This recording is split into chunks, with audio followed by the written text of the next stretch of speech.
கொஞ்ச நேரம் அப்படியே, you mean tiger? Yeah tiger. அப்படியே பார்த்தாங்க. No, national animal. அப்ப இந்த லோட்டஸ் நேஷனல் ஃபிளவரை எதுக்கு பிஜேபிக்கு கொடுத்தீங்க?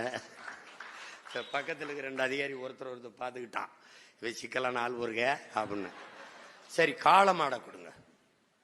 அடுத்து கேட்பேன்ல, காளமாடு. No no no no no. அப்புறம் மயிலை கேட்டேன், அதே பதில் தான். அப்புறம் காளமாடு கேட்டேன், என்ன நம்ம ஜல்லிக்கட்டு அப்படி காளை உயிருள்ள எதையும் தர்றதில்லைன்ட்டாப்ல. அப்ப மாயாவதிக்கு எதுக்கு யானையை கொடுத்தீங்க? ஃபார்வர்ட் பிளாக் எதுக்கு சிங்கத்தை கொடுத்தீங்க? அது அப்ப நடந்துச்சு. அப்ப நான் பின்னாடி பிறந்ததான் உங்களுக்கு பிரச்சனையா இருக்கான்னு கேட்டேன். அதுக்கு இதில் இப்படி பேசிட்டே இருக்கும்போது, சரி ஒன்று செய், யாருக்கும் சின்ன வேணாம், அடிச்சிரு.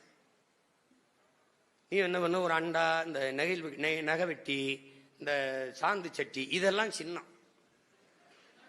பாரு. குக்கர்லாம் கொடுத்து மக்கர் பண்ணிட்டு அலையிறான். என்ன பேரு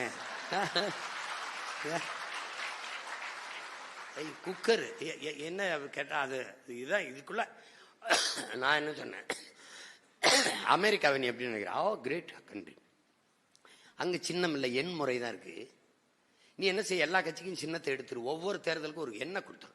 எனக்கு 101, அவருக்கு 51, அவருக்கு 61, அவருக்கு 71, அவருக்கு 200, 300 இப்படி கொடுத்துரு. நோ, படிக்காத இல்லட்ரேட்டர்ஸ் என்ன பண்ணுவாங்க அப்படின்னு. நீ 75 வருஷத்துல படிக்க வைக்காம என்ன பிடிங்கிட்டு இருந்தேன். அவங்களுக்கு என்ன பதில் சொல்றது இல்லை. படிக்க வைக்காம 75 வருஷம் விடுதலை பெற்ற இந்தியாவில் என்ன பண்ணிக்கிட்டு இருந்த?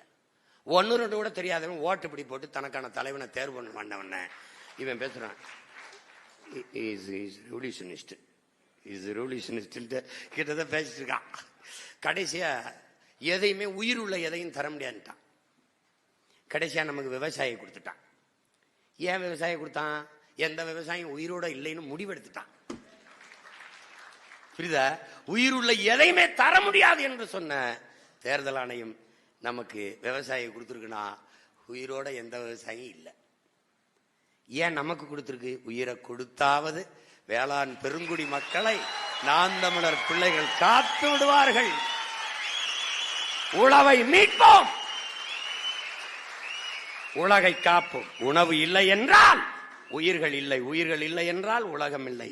எனவே உழவை மீட்போம், உலகை காப்போம்.